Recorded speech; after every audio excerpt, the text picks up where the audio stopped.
Vous êtes le président de l'UNEF. L'UNEF en pointe depuis quelques jours maintenant sur le fond de la contestation au projet de loi El Khomri. Après une journée de rencontres, les organisations syndicales se sont mises d'accord sur une série de modifications qui doivent être apportées au projet de loi sur le droit du travail. Alors, il y a le retrait de la disposition qui plafonne les indemnités prud'homales, la réécriture de l'article sur le périmètre des licenciements économiques. On va en reparler dans quelques instants, mais il y a aussi, et c'est l'information de la soirée, cet appel à la grève et à la manifestation du 31 mars prochain lancé par cette organisation syndicale est signée par les syndicats de lycéens et d'étudiants, évidemment. Vous, en tant que syndicat d'étudiants, vous avez lancé un appel à une journée de mobilisation le 9 mars, donc le 9 avant le 21, ça sera le 31 mars plutôt, ça sera une journée de tour de chauffe en quelque sorte pour vous. Oui, l'objectif, c'est que les étudiants et les lycéens rentrent le plus tôt possible dans la mobilisation. Donc, selon les villes universitaires, le type de mobilisation pourra être différent, puisque là, il y a encore des universités qui rentrent tout juste de vacances. Mais en tout cas, l'objectif, c'est qu'on ait des assemblées générales, des rassemblements et parfois des manifestations.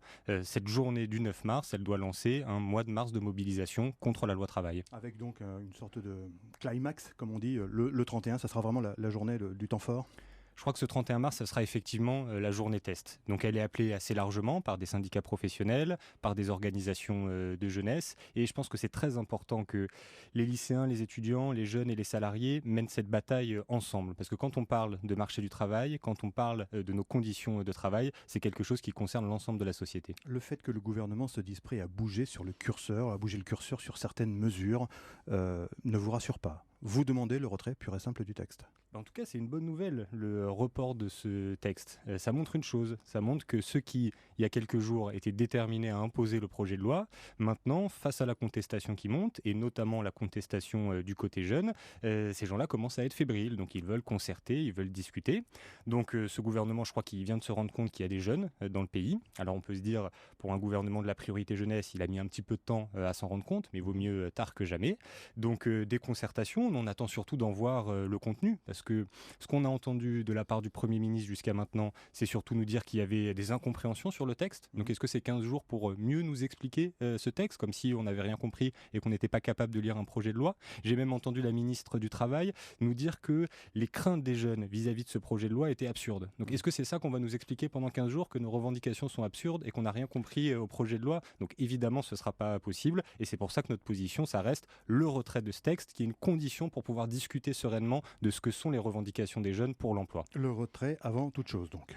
Exactement, le retrait avant toute chose. Il y a finalement une philosophie, c'est le mot qu'a utilisé le ministre de l'économie, une philosophie dans ce projet de loi qui est de flexibiliser. Et donc si on utilise des termes un petit peu plus concrets, ce que vivent les jeunes et les salariés, flexibiliser, ça veut dire en fait précariser. Et donc à partir du moment où la philosophie d'un texte, c'est de précariser, c'est d'abord son retrait avant de pouvoir discuter sereinement. Mais les avancées que l'on sent poindre quand même, je le disais tout à l'heure, sur le plafonnement des indemnités prud'homales, sur le périmètre du licenciement économique, ça vous fait pas dire que justement il va y avoir du grain à moudre, comme disait un ancien responsable syndical dans les années 60?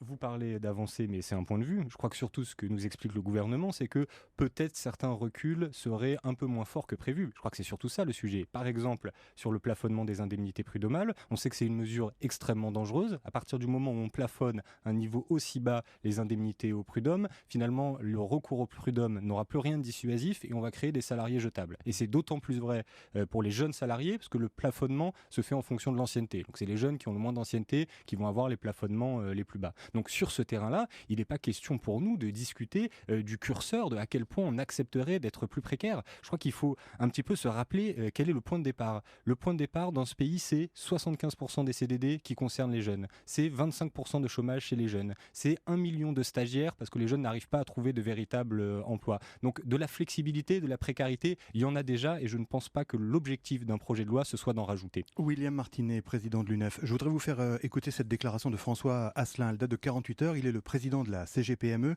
qui réagissait donc à l'annonce de votre mobilisation. Quand je dis votre mobilisation, c'est notamment celle des syndicats d'étudiants et des organisations de jeunesse. Le texte proposé par Madame El Khomri est plutôt light. Donc quand on voit cette adversité par rapport au texte, quand on voit ces résistances au changement, je m'interroge, je me demande s'il y a vraiment une bonne information. Certainement qu'à un moment ou à un autre, on n'a pas su expliquer les choses telles qu'elles étaient. En tout cas, ne nous trompons pas, ces jeunes qui manifestent ont besoin de trouver du travail. Et si on ne déverrouille pas ce marché du travail, que feront-ils? La manifestation, ça ne nourrit pas. C'est avant tout le travail qui permet à un homme d'être debout. Voilà. La manifestation, ça ne nourrit pas, William Martinet. Il est pour vous, ce texte, pour les jeunes?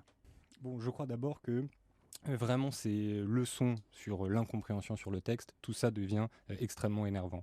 On est là à plus de 800 000 signatures sur la pétition en ligne. Ça fait maintenant plusieurs semaines que ce projet de loi il circule sur Internet. Les jeunes, les étudiants, les lycéens, ils l'ont regardé, ils l'ont lu, ils l'ont décrypté, ils l'ont compris. Donc l'enjeu, c'est pas une jeunesse qui comprend pas le projet de loi qu'on leur propose. L'enjeu, c'est un désaccord profond, puisque finalement, la seule alternative qu'on nous pose dans cette société, c'est dire soit vous allez être plus précaire, soit vous serez au chômage. Et ça, c'est un piège, parce qu'à chaque fois qu'on nous a présenté ça dans un projet de loi, non seulement on a plus de précarité, mais en plus, on a plus de chômage. Donc il faut autre chose. Et si on veut être un gouvernement un petit peu moderne, j'espère qu'on a autre chose à proposer qu'un horizon de précarité à une génération. Vous avez vu la une du Point cette semaine, William Martinet, vous y êtes à côté de Martine Aubry et de Philippe Martinez avec ce titre « L'emploi, il s'en fiche, c'est l'idéologie qui passe avant ». C'est politique le mouvement des jeunes ?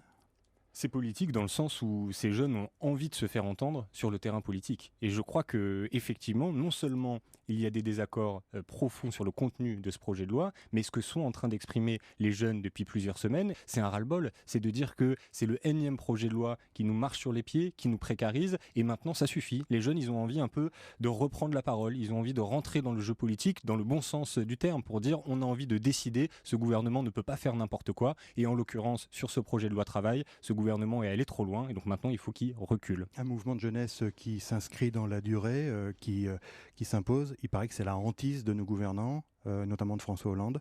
Vous jouez là-dessus aussi? Alors ça, c'est son problème. Il avait qu'à y penser avant de faire un projet de loi qui allait nous précariser.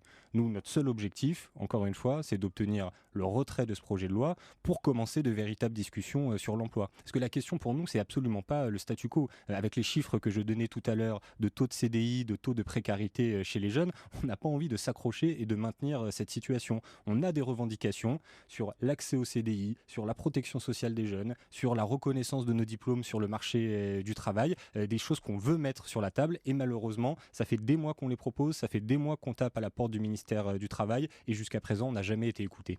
Merci William Martinet, président de l'UNEF, d'avoir été l'invité d'Europe Nuit.